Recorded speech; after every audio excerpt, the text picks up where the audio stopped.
మొత్తం మీద జూబ్లీహిల్స్ ఎన్నికల్లో మనం మొదటి నుంచి కూడా చెప్తా ఉన్నాం, నవీన్ యాదవ్ గెలుస్తూ ఉన్నాడు అని చెప్పేసి ఆ మాటని మనము ఎన్నికల కంటే 20-25 రోజుల ముందు నుంచే చెప్తా ఉన్నాం. ఎందుకంటే అక్కడ క్యూన్యూస్ గ్రౌండ్ సర్వే చేసింది, గ్రౌండ్లో ఉన్నటువంటి పరిస్థితుల్ని పరిశీలించింది. అక్కడికి వెళ్ళిన తర్వాత మేము మొత్తం కూడా అక్కడ ప్రజలని అడిగి తెలుసుకునేటువంటి ప్రయత్నం చేసినాము. అప్పుడు 100% అంటే నవీన్ యాదవ్ గెలుస్తుండనేటువంటి మాట, అంటే నవీన్ యాదవ్కి మద్దతుగా కనిపించింది. అంటే మనం చాలా విషయాలు కూడా మనం క్లియర్గా చెప్పినాం. ఏది అక్కడ జూబ్లీహిల్స్లో బీసీ ఓటర్లు ఎక్కువగా ఉండడం అనేటువంటిది ఒకటి, అంటే 2 లక్షల పైచిలకు ఓట్లు 4 లక్షల ఓట్లకి, సరే 1,98,000 ఓట్లు పోలైనాయి, అది వేరే విషయం. కాకపోతే ఏంటంటే ఉన్న ఓట్లు అయితే 4 లక్షల ఓట్లుంటే ఇక్కడ 2,20,000 ఓట్ల వరకు బీసీ ఓట్లు, ఆ తర్వాత 96,000 ఓట్లు ఇక్కడ మైనార్టీల ఓట్లు, ఆ తర్వాత ఎస్సీ ఎస్టీలకు సంబంధించి ఒక 60,000 ఓట్లు, ఇట్లా ఇవన్నీ కూడా ఉన్నాయి. దీంతోపాటు ప్రభుత్వం ప్రత్యేకంగా దృష్టి పెట్టింది. అక్కడ 200 కోట్ల రూపాయలతోటి అభివృద్ధి కార్యక్రమాలు చేసింది. తర్వాత మేము ఇక్కడ గెలిస్తే అధికార పార్టీలో ఉన్నటువంటి అభ్యర్థి గెలిస్తే బాగుంటుంది, అప్పుడు అభివృద్ధి జరుగుతుంది అనేటువంటి మాటను భరోసాను ముఖ్యమంత్రి ఇవ్వడం జరిగింది. ఇట్లా రకరకాల పరిణామాల నేపథ్యంలో ఇక్కడ బీసీ సంఘాలన్నీ కూడా నవీన్ యాదవ్కు పూర్తి మద్దతు తెలియజేసినాయి. కారణం ఏంటంటే ఏ పార్టీ కూడా ఇక్కడ భారతీయ జనతా పార్టీ కానీ అటు బీఆర్ఎస్ కానీ ఆ రెండు పార్టీలు కూడా ప్రధాన పార్టీలు బీసీలకు టికెట్లు ఇవ్వలేదు. భారతీయ జనతా పార్టీ రెడ్డి సామాజిక వర్గానికి చెందినటువంటి లంకెల దీపక్ రెడ్డికి టికెట్ ఇస్తే ఇక్కడ ఆటోమేటిక్గా బీఆర్ఎస్ పార్టీ స్థానిక సిట్టింగ్ ఎమ్మెల్యే సతీమైనటువంటి మాగంటి గోపీనాథ్ సతీమణి సునీతకు టికెట్ ఇచ్చింది. ఆమె కమ్మ సామాజిక వర్గం. అయితే మొత్తం మీద ఏకైక అది బీసీ క్యాండిడేట్ ఎవరు ఉన్నారు అంటే ఇక్కడ నవీన్ యాదవ్. సరే ఇక్కడ ఇండిపెండెంట్లు సరే మనం ఎవరైనా ఉంటే ఉండొచ్చు, కానీ కాకపోతే అంటే ప్రధాన పార్టీలకు సంబంధించి ఇది ఇలా కనిపించింది. దీంతో మొత్తం మీద మనం గెలుస్తుండు అనేటువంటి మాట చెప్పినాం. తర్వాత అంటే 7 డివిజన్లు ఉన్నాయి, ఏది జూబ్లీహిల్స్ నియోజకవర్గంలో 7 డివిజన్లు ఉంటే ఆ 7 డివిజన్లో ఒక్కో డివిజన్లో అంటే అసలు యాక్చువల్గా యావరేజ్గా సరే ఇప్పుడు మొదట షేక్పేటకి సంబంధించి ఇది 60 కోట్ల ఏదో మెజార్టీ వచ్చింది, అంటే కొంతవరకు తక్కువ వచ్చింది. అక్కడ ఎక్కువ బీఆర్ఎస్ పార్టీకి కొంచెం పట్టుండే మొదటి రౌండ్లో. అయితే మిగతా చోట్ల మనం చెప్పినాం యావరేజ్గా అన్ని డివిజన్లలో 3,000 మెజారిటీ సాధించగలిగినా కానీ 7 20,000 దాటుతుందనేటువంటి మాట మనం క్లియర్గా చెప్పినాం. అదే జరిగింది, కావాలంటే చూసుకోవచ్చు. తర్వాత ఇక్కడ ఏది బీహార్ ఎన్నికలకు సంబంధించి కూడా తీన్మాన్ మల్లన్న క్లియర్గా విశ్లేషణ చేసిండు, అంటే ఎగ్జిట్ పోల్కి సంబంధించి. అది కాకుండా అక్కడ కుల సమీకరణాలు కానీ అక్కడ జరిగినటువంటి పరిణామాలు కానీ తర్వాత అక్కడ ఏది కులగణన చేపట్టడం కానీ నితీష్ కుమార్ గవర్నమెంటు ఆ కులగణనలో 63% బీసీలు ఉండడం కానీ ఇవన్నీ కూడా అవన్నీ పరిణామాలన్నింటినీ కూడా క్లియర్గా వివరించడం జరిగింది. అక్కడ బీహార్ ఎన్నికల్లో కూడా క్లియర్గా తీన్మాన్ మల్లన్న చెప్పినట్టుగా ఇవన్నీ కూడా ఈక్వేషన్స్ అన్ని పనిచేసినాయి. తర్వాత ఇంకోటి ఏంటంటే ఏది ప్రశాంత్ కిషోర్ ఉన్నాడు కదా, ప్రశాంత్ కిషోర్ మొత్తం నేనే గెలిపించిన ఇక్కడ నేనే గెలిపించిన మొత్తం నేనే స్ట్రాటజిస్ట్ను అని చెప్పుకునేటువంటి ప్రశాంత్ కిషోరు బొక్కబోర్లో పడ్డాడు. కనీసం ఒక్క సీట్లో కూడా ఏది గెలవనటువంటి పరిస్థితికి వెళ్ళిపోయింది. ఇక మనం చూసుకోవచ్చు బీహార్కి సంబంధించి తీన్మాన్ మల్లన్న చేసినటువంటి విశ్లేషణ ఒకసారి మనము పరిశీలిస్తే మనకు అర్థమైపోతుంది లెక్క. అంటే బీహార్లో ఇక్కడ నితీష్ కుమార్తో కూడినటువంటి ఇక్కడ భారతీయ జనతా పార్టీ తర్వాత ఎన్డీఏ కూటమి ఒక రకంగా ప్రచారం మొదలుపెట్టింది. తర్వాత అక్కడ ఏది యాదవ తర్వాత ఏది ఈ 2 సామాజిక వర్గాలు అంటే మొత్తం మీద ఈ ఈక్వేషన్స్ అన్నీ తీసుకొచ్చేసి దాని ద్వారా గెలవాలని చెప్పి ప్రయత్నం చేసినాయి. అదే సమీకరణాలు ఏది స్కిప్పా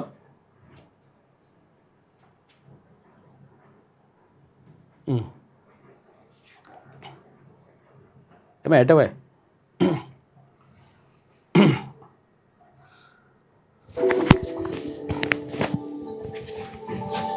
ఇక్కడ బీహార్ ఎన్నికలు ముగిసిపోయినాయి కదా. బీహార్ ఎన్నికలు ముగిసిపోయిన తర్వాత చాలా ప్రిడిక్షన్స్, ఎగ్జిట్ పోల్ సర్వేస్, మనం ప్రీ పోల్ సర్వేస్ కూడా చూసినాం. తర్వాత ఎగ్జిట్ పోల్ సర్వేస్ వచ్చినాయి. ఎగ్జిట్ పోల్ సర్వేస్ దాదాపుగా ఎన్డీఏ కూటమి పక్షానే ఉన్నట్టుగా ఎగ్జిట్ పోల్ సర్వేలు చెప్తా ఉన్నాయి. అయితే నేను ఎగ్జిట్ పోల్ సర్వేలు మన వాస్తవ పరిస్థితులను ఒకసారి అంచనా వేసినప్పుడు ఏం జరిగింది, అక్కడ ఏం జరగాల్సింది అనేది ఒకసారి లెక్కలు చూసుకుందాం. సో బీహార్ రాజకీయాల్ని చాలా క్షుణ్ణంగా ఇట్లా అంచనా వేయచ్చు. ఒకటి, బీహార్లో గెలుపు ఎవరిది, జూబ్లీహిల్స్ కూడా చెప్పుకుందాం, కానీ ఫస్ట్ బీహార్లో గెలుపు ఎవరిది ఒకసారి చూద్దాం. బీహార్లో కాస్ట్ లెక్కలు ఒక్కసారి చూద్దాం ఫస్ట్, అందకంటే ముందు. బీహార్లో కులగణన చేసిండు నితీష్ కుమార్. కులగణన చేస్తే దాంట్లో మనకు స్పష్టత వస్తుంది. కులగణన లెక్కలు చూద్దాం. బీహార్లో నితీష్ కుమార్ కులగణన చేసినటువంటి సందర్భంలో ఇందులో ఎస్సీలు వచ్చేసి 1.9, ఏది కాస్ట్ ఏది బీసీ ఎస్సీ ఎస్టీ ఓసీలకు సంబంధించినటువంటి లెక్కలు. దీంట్లో మళ్ళీ యాదవులు ఎంత, కుర్మీలు ఎంత, కొయిరి ఎంత, సత్నామి చమార్లు ఎంత, ఇదంతా లెక్క మళ్ళీ సపరేట్ తీసి కులాల వారి లెక్క తీసి బయట పెట్టింది నితీష్ కుమార్. యాదవులు ఎంతమంది ఉంటే 14% అని చెప్పి ఇప్పుడు లెక్క బయటకు ఉంది. సో అట్లా రెండోది జేడీయూ ఎన్డీఏ కూటమి బలం వచ్చేసి ఇప్పుడు ఇక్కడ నితీష్ కుమార్ కి సంబంధించి ఇదేమో మై అంటారు దీన్ని, మై. ఈ మై అనే ఫార్ములా, ఆ తర్వాత లవకుశ అనేటువంటి ఫార్ములా మీద ఎన్నికలు జరిగినాయి. ఇక్కడ ఈ మై అంటే ఏంటంటే ముస్లిం ప్లస్ యాదవ్. ఇక్కడ పైకి మనకు ఇవి గఠబంధన్లు కనిపిస్తా ఉన్నా, పార్టీల కూటమి కనిపిస్తా ఉన్నా, ఎన్నికలు మాత్రం ఇక్కడ ఈ మై ప్లస్ లవకుశ మీద ఈ ఎన్నికలు జరిగినాయి. ఇక్కడ ముస్లింలు ప్లస్ యాదవ్లు కలిసి ఒక భారీ ఓటు బ్యాంక్ గా అక్కడ నిలబడడం జరిగింది. సో వాళ్ళు మై అంటేనేమో ముస్లిం యాదవ్ కి సంబంధించి ఆర్జేడీ కుల సమీకరణ.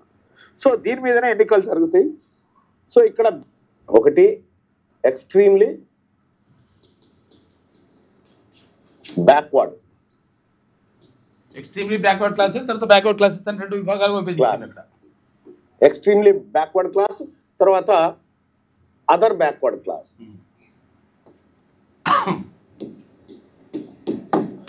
వీళ్ళకి సపరేట్ రిజర్వేషన్ తీసుకొచ్చిండు బీసీలలో. దాంతో ఏమైంది, 36% వైపు ఉన్నటువంటి వాళ్ళు ఎవరైతే ఉన్నారో వాళ్ళు నితీష్ కుమార్ వైపు వచ్చారు. ఈ 36% ఇక్కడ యాడ్ అయింది. యాడ్ అయిన తర్వాత ఇక్కడ ఎస్సీలు ఎంతమంది ఉన్నారు? 19 మంది ఉన్నారు. ఎస్సీలు 19% ఉంటే ఈ 19% ఉన్నటువంటి ఎస్సీలను మరి ఇటువైపు పోయారు అంటే పోలే. ఏం జరిగింది అంటే ఇందులో పూర్తిగా 36 ఇటు వచ్చిరని చెప్పలేము, కొంత అటు కూడా పోవచ్చు, కానీ లెక్కలు మాత్రం చెప్తా ఉన్నారు. 19% మంది ముస్లింలు ఏది దళితులు ఉంటే నితీష్ కుమార్ ఏం చేసిందంటే దళితులని వీళ్ళని 2 కేటగిరీలుగా చీల్చింది. దళితులు ప్లస్ మహాదళితులు. అదనంగా వీటికి అదనంగా ఏంటంటే బ్రాహ్మణ. సో ఈ 15% ఓటు బ్యాంకు ప్లస్ ఇవన్నీ యాడ్ అయినాయి. దీంట్లో కొంత మేర పోయినా కూడా సో ఇక్కడ కాంగ్రెస్ సాంప్రదాయక ఓటు బ్యాంకు దీంట్లోకి కొంత ఒక 6-7% కలుస్తుంది. సో అట్లా వాళ్ళొక 40 వరకు రావచ్చు. వీళ్ళు ఇక్కడ కంప్లీట్ గా బీజేపీ వైపు ఈ 15% ఉన్నారు కదా. అయితే ఈసారి ఏం జరిగిందంటే సో ఈ సాంప్రదాయ ఓటు బ్యాంక్ ఏదైతే బీజేపీ ఉందో దీన్ని జనసురాజ్ పార్టీకి సంబంధించినటువంటి ప్రశాంత్ కిషోర్ కొంత డ్యామేజ్ చేసే ప్రయత్నం చేసిండు. సో ప్రశాంత్ కిషోర్ ఇప్పుడు అనేటువంటి సెక్షన్ తీసుకురావడం రిజర్వేషన్ కూటమి నితీష్ కుమార్ కూటమి కొంత ఎడ్జ్ లో ఉన్నట్టుగా స్పష్టంగా అర్థమవుతుంది. సమీకరణ లెక్కలైతే గివే. అయితే అక్కడ ఆర్జేడీ కానీ కాంగ్రెస్ కానీ కొత్తగా దీంట్లోంచి ఏది ఓటు బ్యాంకును డిస్టర్బ్ చేయలేకపోయింది ఇక్కడ దగ్గర నుంచి. ఇదిగా ఈ కారణం చేత ఇవన్నీ కూడా కారణాల చేత మొత్తం మీద ఏది అక్కడ బీహార్ ఎలక్షన్లో మొత్తం మీద ఏది గెలుపు ఎవరిది అంటే మొత్తం మీద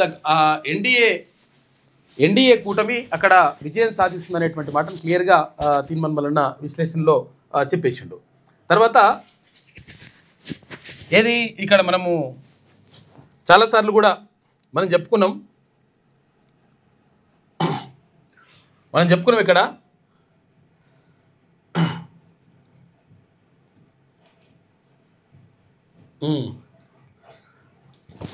అయితే ఎగ్జిట్ పోల్స్లో కూడా కాంగ్రెస్ పార్టీదే హవా ఉంది. తర్వాత ఎందుకు ఏం కథ అనేది కూడా మనము గతం క్లియర్గా జూబ్లీహిల్స్లో బీసీ అభ్యర్థి గెలుపు ఖాయమని చెప్పేసి కూడా మనము గతంలో ఇవన్నీ కూడా చేసుకున్నాం మనం.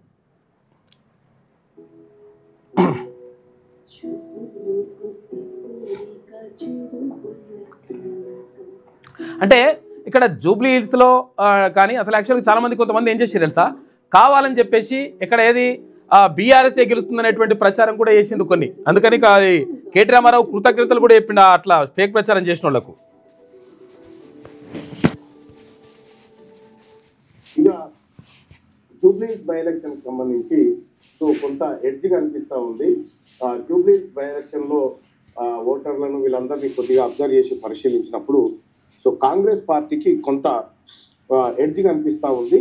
బీసీ అభ్యర్థి గెలిచేటువంటి అవకాశం కనిపిస్తూ ఉంది జూబ్లీహిల్స్ ఎన్నికల్లో. బీసీ అభ్యర్థి గెలుస్తారని చెప్పేసి ఇక్కడ మనం చూసుకోవచ్చు.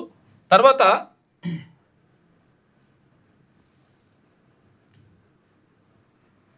ఇది కూడా మనం చూస్తే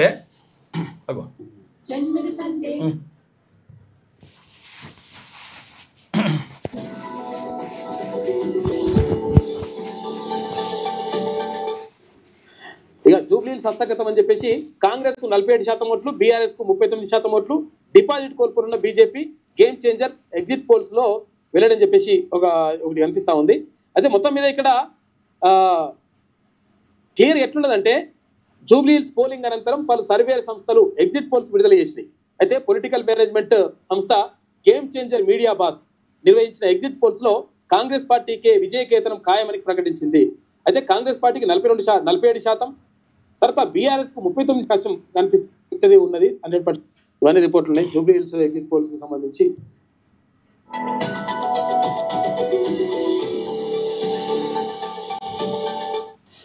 ఇక మనము ఒకసారి జూబ్లీహిల్స్ ఎన్నికలకు సంబంధించి కూడా చూసుకుంటే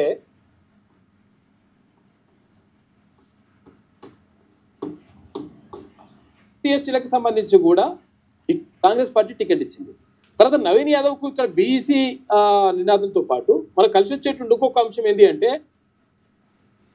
బీసీల ఓట్లు ఎక్కువగా ఉండడం ఒకటైతే, తర్వాత నవీన్ యాదవ్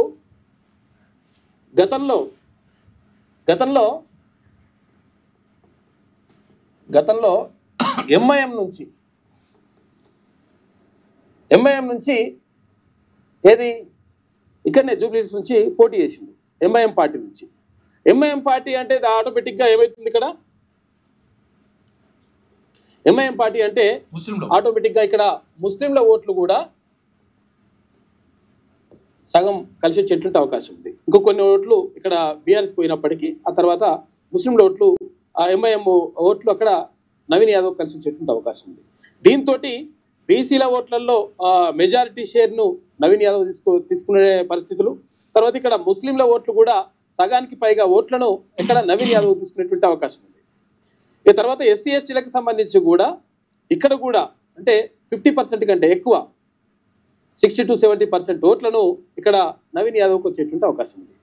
ఎందుకు వస్తాయి ఇట్లా యాక్చువల్గా ఎస్సీ ఎస్టీలకు సంబంధించి కూడా ఎందుకు వస్తాయి ఓట్లు అంటే గతం నుంచి చిన్న శ్రీశైలం యాదవ్ అంటే వాళ్ళ నాన్నకు ఏంటంటే రౌడీ షీటర్ అనేటువంటి ఇట్లా రకరకాలుగా ముద్రలు వేసి తర్వాత ఏదో ప్రచారం చేసినప్పటికీ బీఆర్ఎస్ పార్టీ ప్రచారం చేసినప్పటికీ చిన్న శ్రీశైలం యాదవ్కి అంటే సేవా కార్యక్రమాలు చేస్తాడు, తర్వాత మంచి పబ్లిక్ తోటి మమేకమవుతాడు, ఏదైనా కష్టాలు ఉంటే అక్కడికి వెళ్తారు అనేటువంటి ఆ పేరు చిన్న శ్రీశైలం యాదవ్కి కానీ తర్వాత నవీన్ యాదవ్కి కానీ ఉన్నది.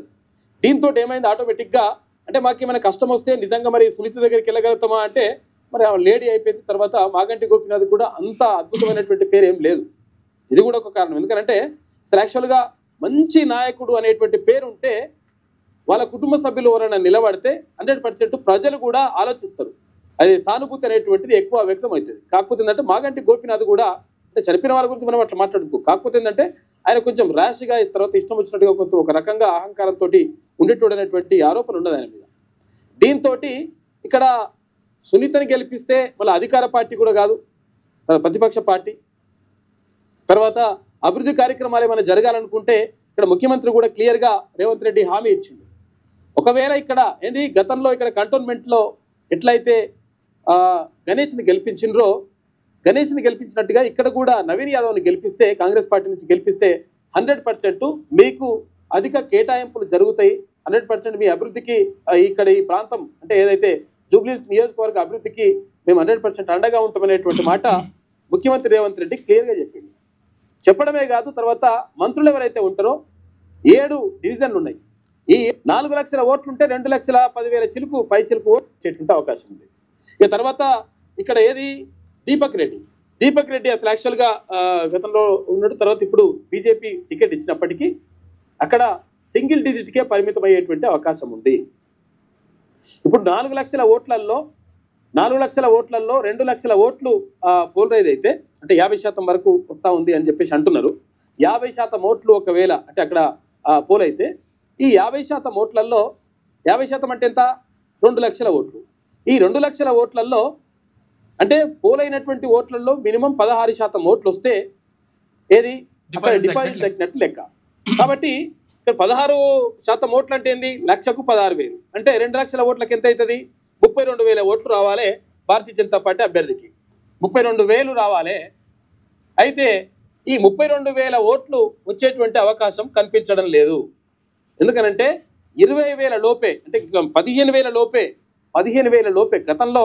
గత ఎన్నికల్లో 15,000 నుంచి 20,000 లోపే అన్నాం మనం. కరెక్ట్గా ఆయనకు 17,000 ఓట్లు వచ్చినాయి. ఇట్లా మొత్తం మీద క్యూ న్యూస్ చెప్పింది. తర్వాత ముందే చెప్పింది అసలు యాక్చువల్గా బీసీ అభ్యర్థి అయినటువంటి నవీన్ యాదవ్ గెలుస్తుండనేటువంటి మాటను చెప్పింది.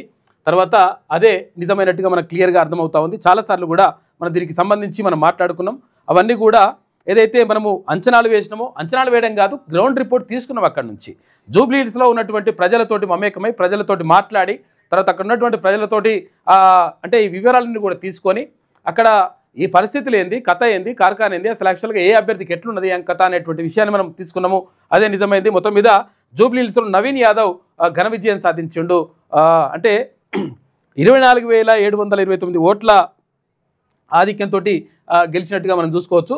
మొత్తం మీద అక్కడ ఎన్డీఏ ప్రభంజనం సృష్టించింది. 202 సీట్లతోటి ఇక్కడ బీహార్ ఎన్నికల్లో గెలిస్తే తర్వాత ఇక్కడ ఏది నవీన్ యాదవ్ కాంగ్రెస్ అభ్యర్థి నవీన్ యాదవ్ 24,729 ఓట్ల ఆధిక్యంతో బీఆర్ఎస్ అభ్యర్థి సునీత పైన గెలిచేసిండు.